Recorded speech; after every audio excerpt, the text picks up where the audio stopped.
I'm Kara Ray, founder of the Powerful and Uncensored Entrepreneurs. I'm a mother, stepmother to 3 beautiful children. I'm a wife and a proud entrepreneur. I'm a mindset coach specifically for the powerful and ambitious online female entrepreneurs who desire to create wealth and abundance in all areas of their life. The Powerful and Uncensored Mompreneur podcast is for the ambitious women and mothers who are ready to rise together and empower one another. Get plugged in each week for unfiltered and uncensored conversations between myself and industry leaders who are here to support you. They have unwavering points of views and empower women to believe in themselves. We will be discussing business, spirituality, sexuality, energy, strong points of views, manifestation, and what I like to call breaking the stigma topics, conversations that will no longer be silenced. This is a safe place to reclaim your power of being a woman. Let's dive in.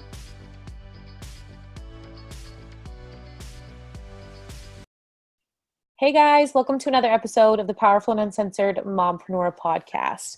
Now, I was going to ask you this before I started recording, how you say your last name. This is funny. McKinnon. McKinnon. There we go. That's what I was assuming. I do this, I swear, almost every time. I'm like, hey, what's your last name? So, Cathy, I'm excited to have you here. I would just want to introduce you guys a little bit. So Cathy is a health and wellness coach that is truly extremely passionate about empowering women to awaken their authentic truth and create a life that they adore. So welcome. So excited to have you here. Thank you. So glad to be here. So you guys, Cathy has overcome a lot of different, hurdles and struggles in her life. And so we're going to dive into a few of those things and really how it aided in empowering her and just the transformations that she has gone through. And we're also going to talk about a few other things in regards to, holistic nutrition. We're going to talk about, some tips, some guidance, and just how she got into this journey. And so before we really dive into all these juicy questions, and I really want to know, what are you currently celebrating in your life right now, Cathy? Oh, I am celebrating. I just had the best weekend in Los Angeles with a friend who owns a gym there, and I got to guest teach at his gym, which was always fun to be a guest teacher at a gym, and really talking to him about his foundation and really the passion that he has for the foundation that he's created. So that was fun. That sounds incredible. So I love chatting with people about what they're celebrating. I think it's important to anchor in celebration and just to really anchor in those moments. And so I'm happy that you're here for it and you're celebrating too. So I know that we're going to touch on holistic nutrition, but I know that there's a lot of individuals, even myself, I'm not fully knowledgeable of what holistic nutrition exactly is. So could you give us a little bit of a definition or what you believe to be true about holistic nutrition? Sure. For me, and again, as you said, everybody's got their own definition or own quirk on things. For me, it's taking mind, body, and energy all into account. What gives you energy, what makes you feel good, and what does your body do well with digesting and not have any reactions to. So taking all of these aspects into what you're eating and putting into your body. Thank you for explaining that. I like when explanations are like simplified, but give you the information that you ultimately need. I really enjoy that. So I want to ask you, in regards to holistic nutrition, was there anything that you noticed, like once you started implementing this and being really mindful of, the foods that you were eating or how you were moving your body? What were some of the biggest changes that you noticed for yourself? I would say overall my energy level is completely different now than it used to be, as well as my skin. I don't have the acne or breakouts that I used to have. And as a woman, obviously that's something that we always strive for. Yeah, that's a plus.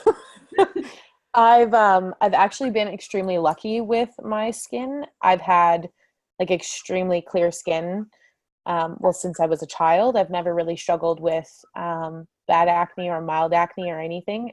I also don't wear makeup. It's very, very seldom that I ever put any sort of like stuff on my face. So I think that has to do with something.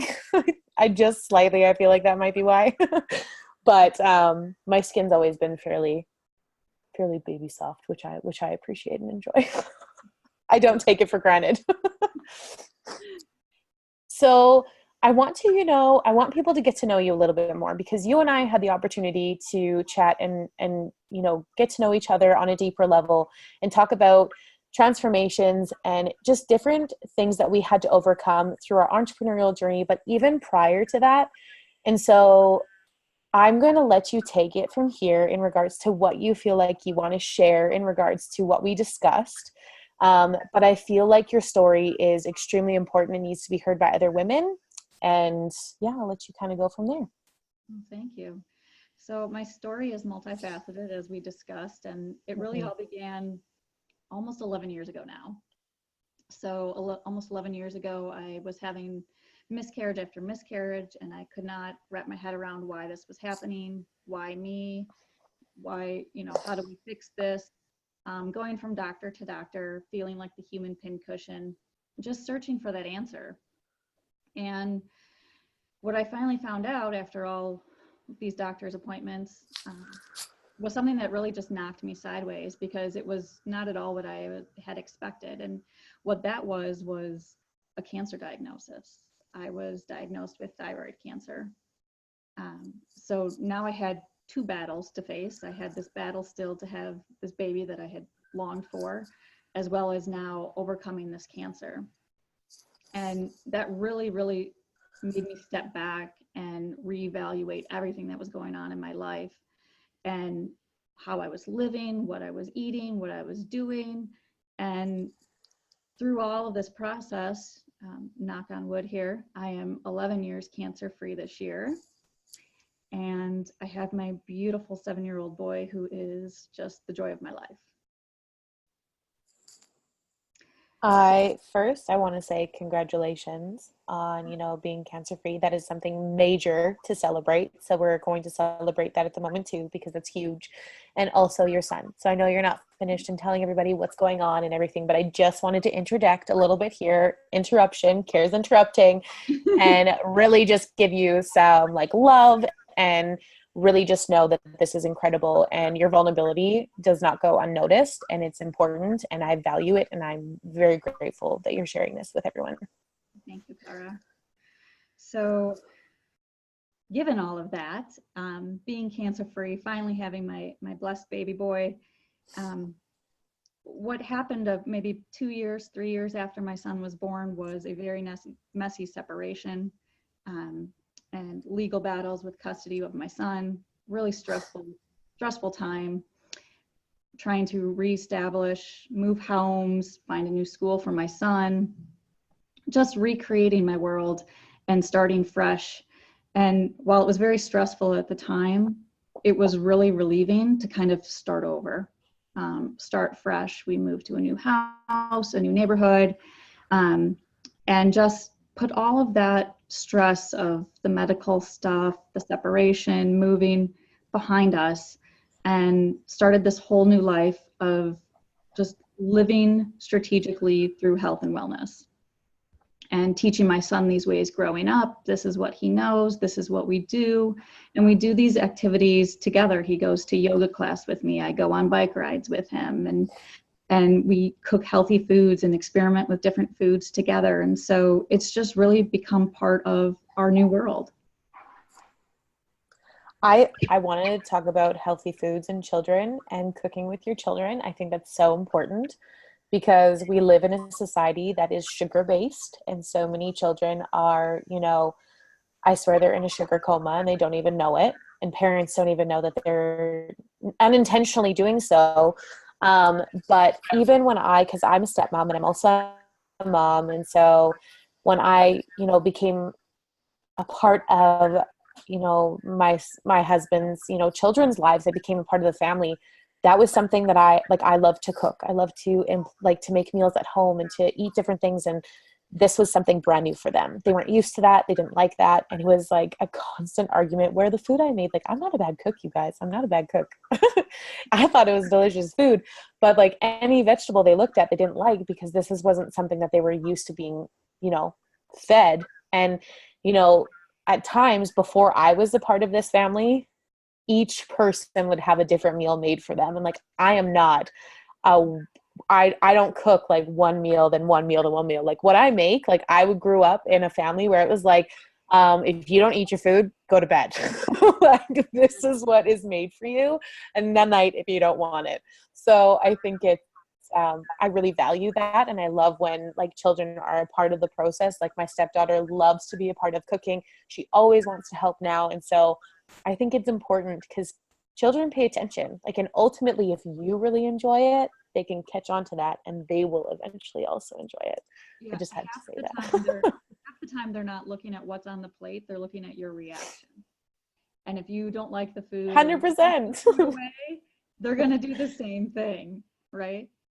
So that's what a Oh lot yeah, there's I experiment with my son, and we go to restaurants and try new foods, and it's always about trying something new. So it's, yeah. we go to the same restaurant, but we pick something new, or we open up the cookbook, but we pick a different recipe, because I want him just to learn to experiment with different. Yeah.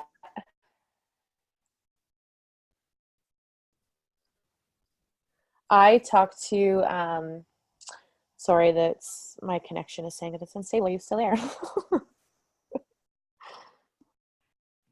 Are you still there? Are you good? You're good? Yep. Okay. I was like, moment, internet failing. So my kids, I always told them now, because before it was always a fight where I said like, okay, I just want you to try. I want you to like look at it, and even if you're like assuming, oh, this is going to be disgusting, I just want you to try it, and you might blow your own mind, and it might actually be really delicious. So I love how we're talking about food and children now. Very drastic different topics. But it's important. I guess it really does go fall into like, nutrition and being really like, it's important that we take responsibility for what ultimately goes in our system. Absolutely. We are responsible for that. So nobody else controls what we eat. No, it's us. It's us, and the choice is really, you have nobody to blame or encourage but yourself on the choices. Yep. And that was something that, I've struggled with, eating disorder myself. I've struggled with learning what to eat and how to eat, because there were so many things, like all these fad diets that would come out, or people would say, here, this is this quick fix. And, after I had my daughter, I gained a ridiculous amount of weight with my daughter. And I had gestational diabetes and a lot of things that were really outside of my control, but also in control. And I remember coming out of that pregnancy feeling so I felt like I was an outsider in my own body, because I had gained I think with my daughter, I had gained about 65 pounds with her. And that was like from 3 months to the 9-month mark. So that was only in a 6-month mark.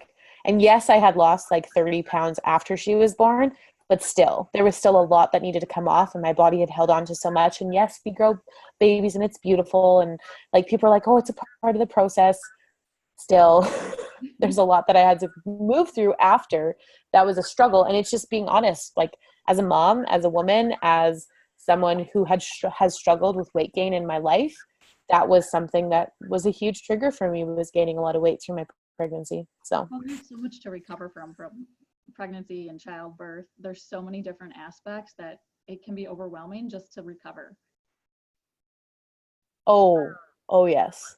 And I feel like me and you could have a whole other podcast episode in regards to childbirth and everything that goes on and entails there, because oh my goodness, I was talking with someone today about how I'm actually going to do an interview with her too. And we're going to talk about, birthing stories and things that have happened, and just be like really real and honest. And it's going to be really mind-blowing to some people, because not everything is just like this perfect picture of what you ultimately want it to be.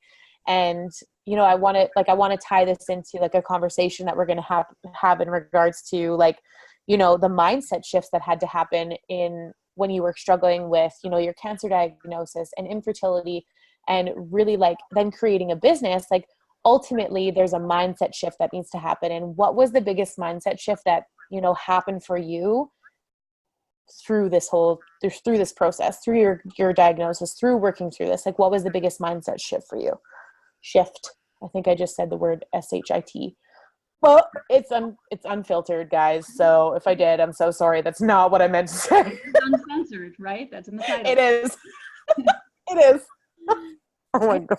I think the biggest shift was focusing on the positives, having just this attitude of gratitude, being so focused on, everything that my body has accomplished, the strength that it had to get through all of these things, having my son, and just being able to show up every day for him in my optimal capacity. Because now that I had my baby that I fought so hard for, I wanted to be able to show up as best I could, no matter what that took. And so I had to think and find ways that I could be there 150% for him every day. Mm-hmm. It's incredible as like being like an online, mompreneur, because that's really like I'm a mom and my kids aren't just my why, but they're a huge reason as to, why I choose to do what I do, because my children watch what I do. And when I look at my daughter, I wanted her to know that there is limitless potential to what she ultimately gets to do in her life. Like she gets to create what she ultimately desires. She gets to really fulfill her dreams and not listen to the naysayers and what anybody else has to think or any obstacle that comes in her way. And that's why, like, I created this podcast for women to talk about this, because this is a great way for women to empower women and for women to just be very honest and to the point about what they believe to be true and what they feel they should implement in their business, in their life, in their mindset. Like, I love that we're talking about mind, body, and soul, because I believe that all three are extremely important and tie in so well. It's like a little triangle: your mind, body, and soul. They need to come together and work together. Absolutely. And, we've all been through stuff. We all have stories. We've all had challenges in our lives. And, if somebody had told me 20 some years ago, we'll just leave it at 20 some years ago, back in high school when I couldn't run a mile and went through the drive-thru of McDonald's every day, that 20 years later, I would be teaching health and wellness to other women. I would be competing in Spartan races. I would never have believed it, because back then I just couldn't fathom it. Mm-hmm. When I think it's like really empowering for women to know that they ultimately get to make a choice. So if you're listening to this and you feel like you're stuck, or you feel like that's where you are and you wish that you were in a different place, you ultimately, the responsibility is placed on yourself. Like nobody else gets to choose what you do, and nobody gets to tell you what you can and can't do. You can listen to someone if you want to, but that doesn't mean you have to follow what they say. It ultimately gets to be your choice. When I used to work in the medical field. I worked as a paramedic, and I witnessed and watched so many people, struggle to take their last breath. There was so many things about that career that was very rewarding, but also really, it left a mark. And there's things that you'll never forget, and traumas that you witness people go through, and you were there holding people's hand through like the last moment of their life, but also through like saving someone's life. So there was a drastic difference in that career. And when I in regards to health and fitness, or like just health in general, there was so many people that I saw who were not healthy, who were in a bad state, and it really woke me the hell up that was not a space that I wanted to be in. And that was a career that served a time and place, and I learned so much from that. But I knew, like, from the employer that I worked for and the things that I went through in that life, I never wanted to listen to someone who didn't believe in who I was or didn't value who I was anymore. And I want to lead this into like, what was the call and the pull that you felt to, go into fitness coaching and really dive into this? And you felt like, hey, other women need to know this. I need to teach this. This is my jam. Like, what was that pull for you? I think a lot of it was, just as you said, it's our choice, right? And I had made these choices to change my life after infertility and cancer, and seeing how stress affected my body, and realizing that nourishment is so much more than just food. Nourishment in terms of your body, your movement, nourishment in terms of your soul and your mind and what you're thinking, and living a balanced lifestyle, and not just being mindful of the food you put in your body, but the thoughts that you put into your mind. Because what you tell yourself every day is going to determine whether or not you bring joy or hardship to your life. Yes, and I absolutely love that you brought that up because I'm a firm believer in mindset and how mindset is this tool that is so undervalued and just not utilized by so many people that it's like it is the strongest tool that we have sitting in our back pocket. Like our mindset, ultimately, we get to decide, we get to choose. It's a huge thing, and I've talked about this on the podcast before, how this is something we've implemented with our children about how they have a choice, that feelings are meant to be felt and that they should process them and move through them, but the choices and the words that they use and the actions they take, they are ultimately accountable for that, nobody else. Nobody else. And that was something I learned as an adult, which I wish I learned as a child, because I blamed every other Tom, Dick, and Harry for why my life was a certain way, until I realized that I was actually the only one messing it up. And I was the only person that was putting roadblocks in my way. Me, nobody else. So I think it's important that people become accountable and realize, like, your mind, you get to change that. And yes, like, I'm a woman, and I'm saying this firmly because I struggled with depression. I've struggled with anxiety. I've struggled with things that I did have to get help for. I am not saying that life is perfect, and I'm not on here saying that magically everybody can change that, but I do believe that you have the power in making a choice. So, had to say that. A little passionate about that. And like you said, you wish you had learned this, at a younger age. I think so many of us as adults are still walking around with limiting beliefs that we learned or heard as a child. And Yep. those are still holding us back in this belief that we cannot do these things, or our comparison to others, or we're not worthy. And we really just need to break through those, recognize them and honor them, so that we can remove those obstacles and create just our own authentic path in terms of Mm-hmm. what brings us joy in our life.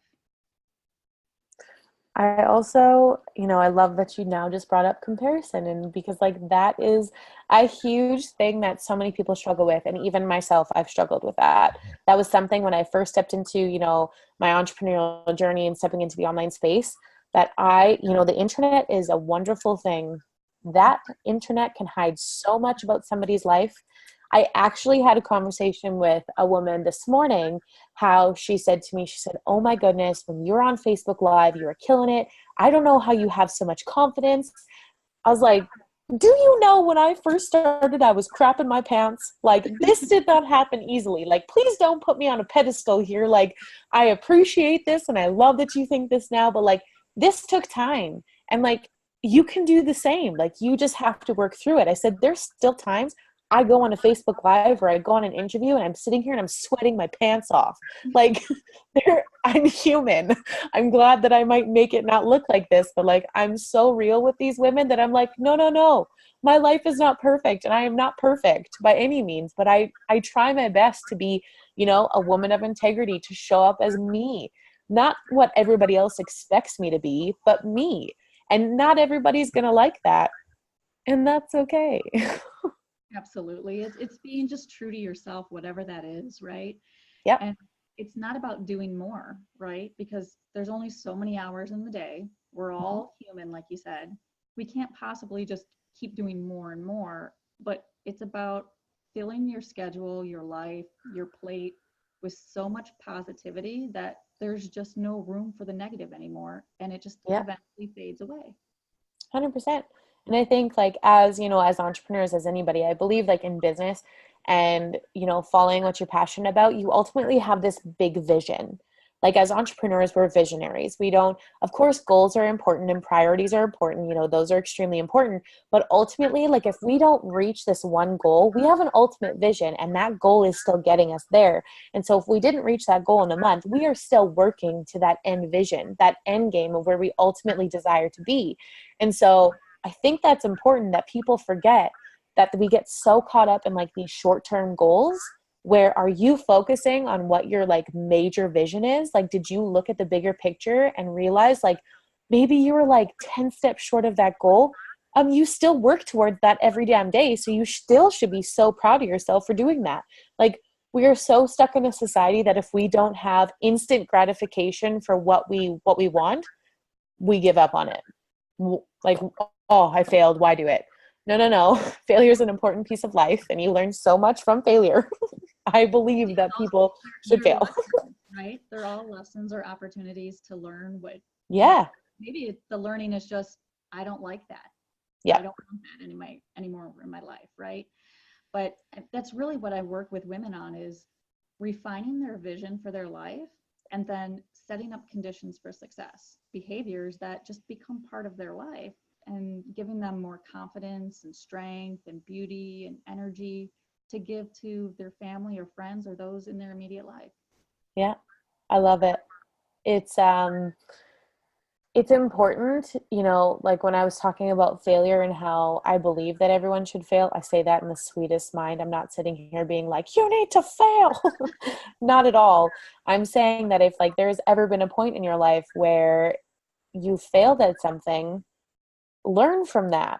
Why? What happened? What could be done differently? What were you supposed to learn? Was it supposed to be your time to, achieve that goal? I believe that everything happens in divine timing. I believe that things happen for a reason. And I'm very much on that, you have to be in alignment for what you want. Mhm. I'm very much of like woo on that front. Very. Call it your life inventory, right? Hmm. And personally, for me, I have no regrets. I have a lot of lessons. Yeah, I have a lot of lessons Yeah. and things I learned, some the hard way. But they're all part of my life inventory on what I like, what I don't like, and how I learned that I like or don't like those things, right? Yeah.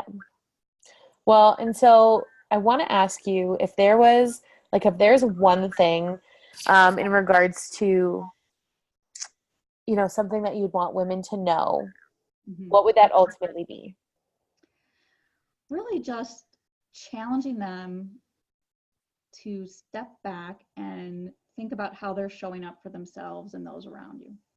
And what are they willing to do to make their life the way they want it, to live their best life? I like it because ultimately you get to choose. You get to And I choose. think it's so important when you're talking about what people ultimately desire in life. You need to become so crystal clear on what that looks like. And I believe, like, to get to that point, as a woman, as a man, I believe you need to embody this next level version of yourself. So, if I want to be making a certain mark in my business, or if I want to be embodying a certain way for my clients, I need to step in that now, not later when I have the money, not later at that time. The how doesn't make sense. People are always like, give me this, give me XYZ. Like, what do we go through? What are the steps? Man, if I could give you a 10-step guide, like what's the point? That you're not learning anything from that. There is not a blueprint to life. There is no, this is how you do things. It is all learned, and we grow with everything. So I think that's important. All right, Try. so I have one last question for you, and that is in regards to, what do you believe? We were talking about like the one thing that you want all women to know, but Mm-hmm. in regards to holistic nutrition, because we're talking about that in your mindset, like what is something that you believe beyond a shadow of a doubt to be true for you in regards to holistic nutrition that has changed your life? I would say that everyone is individual. Everybody's at a different place in their life, in their body, in their journey. And there is no cookie cutter diet that works for everyone. So, not to get discouraged if you jump on the latest bandwagon and it doesn't work for you like it worked for your neighbor, because you need to do what works for your body, not just what everybody else is doing. 100%. We're all different. We're all different human beings. We're made up differently. And so even having a conversation with something like life is different for each individual. And I was talking about this earlier about how I have different values to you. Like we may have similar values, but we're different human beings. And so the way we implement them and place boundaries is so drastically different. And the same in regards to nutrition and how our body metabolizes. There's so much that really engulfs like nutrition and our well-being and our mind, body, and soul that like we could go on for days having a discussion about it. But I think the biggest takeaway from this is that you ultimately get to choose, and you make a choice, and you get to decide what, goes in and in your body, and you get to choose what is the best lifestyle for you and your family. Like you get to choose, and you can't blame anybody but yourself of the decisions you make. And so we have to like regain that, accountability. I think accountability is a huge, like, it's almost like a taboo word to people, like, ooh, I have to be accountable. What does this mean? Well, and we all need that accountability in our life, right?